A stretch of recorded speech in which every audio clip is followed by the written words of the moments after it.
Hello दोस्तों, स्वागत है हमारे यूट्यूब चैनल में। तो आप सब कैसे हैं? मुझे उम्मीद होगा कि आप सब अच्छे होंगे।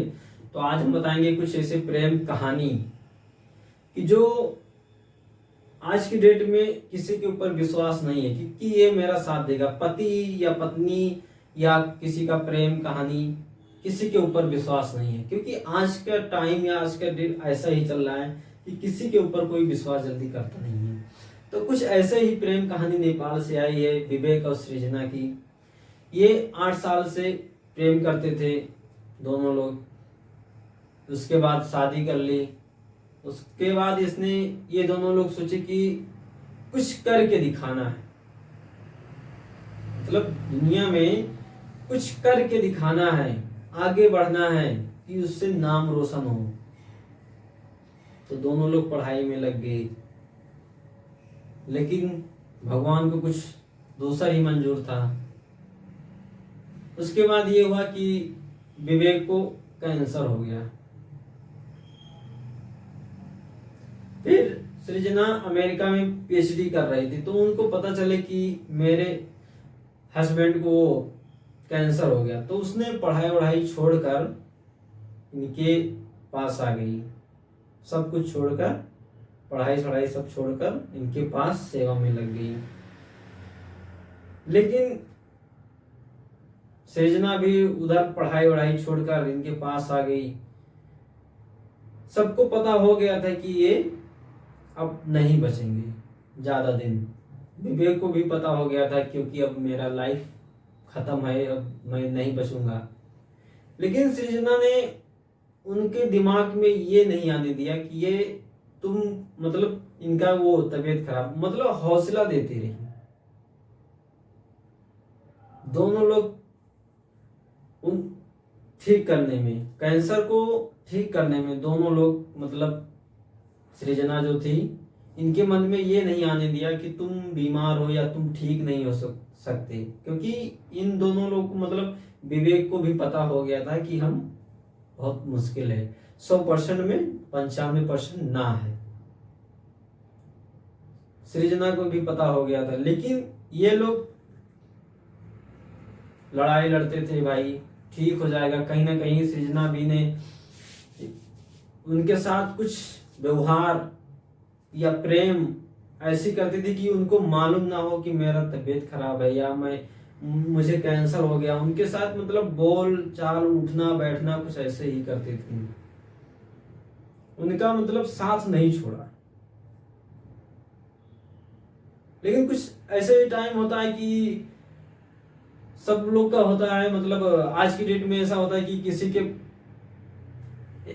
एक पत्नी नहीं मिलती, कोई 4 पत्नी मतलब रखे हुए है। किसी को एक आदमी नहीं मिलता, कोई 4 आदमी ले। किसी के एक बच्चे हैं, 4 बच्चे हैं, वो दूसरा शादी कर लेता है। तो इसलिए मैंने बोला कि आज के टाइम में किसी के ऊपर विश्वास नहीं है। लेकिन उसने सीता बनकर दिखा दिया। सोशल मीडिया पे एकदम छाए हुए कि काम, मतलब पति का फर्ज सृजना निभा लिया। मरते दम तक उसने साथ नहीं छोड़ा उनका। व्यवहार ऐसे बनाया रहेगी कि उनको मालूम ना हो कि मेरा तबीयत खराब है। लेकिन ऊपर वाले को कहीं ना कहीं वो दूसरा मंजूर थी। फिर 19 दिसंबर 2024 में उनका निधन हो गया। कहते हैं ना कि जो कुछ कहावत है कि जो दिसंबर के लोग जाते हैं वो वापस बहुत मुश्किल होता है आने में, आते हैं। तो वही हुआ। 19 दिसंबर 2024 को अमेरिका के एक हॉस्पिटल में उसने अपना प्राण त्याग दिया। लेकिन कहीं ना कहीं उनका प्रेम कहानी अमर है। सोशल मीडिया पे जो लोग उनका देखते हैं, मतलब रहन और सहन, मतलब उनका सृजना का जो मतलब लगाव है, उनसे प्रेम है, सबकी आंसू निकल आती है भाई। सब लोग बोलते हैं बीवी मिले तो ऐसे ही मिले, लेकिन कहीं ना कहीं भाई वो भी विवेक भी थे, मतलब इनके प्यार में भाई 8 साल से था। प्यार करते थे भाई, लेकिन अब क्या करेंगे, भगवान को कुछ दूसरा मंजूर था। आज की डेट में अब वो अकेली हो गई। बस भगवान से ये प्रार्थना है कि भगवान दुख आप ही दिए हो, आप ही दुख काटिए उनका और सुख शांति प्रदान करे घर में उनके। क्योंकि ये पहाड़ ऊपर से देखने में मतलब अच्छा लगता है, मतलब देखने में ऐसा लगता है कि खुशी में, मतलब अच्छा है चेहरा, खुशी है चेहरा, लेकिन जिसके ऊपर बीती रहती है भाई ना, उसके अंदर से पूछिए क्या हालात गुजरते हैं। अब उसके सृजना के मन में यही होता है कि अब कहाँ जाए, क्या करे, दुनिया खत्म हो जाता है भाई सच में।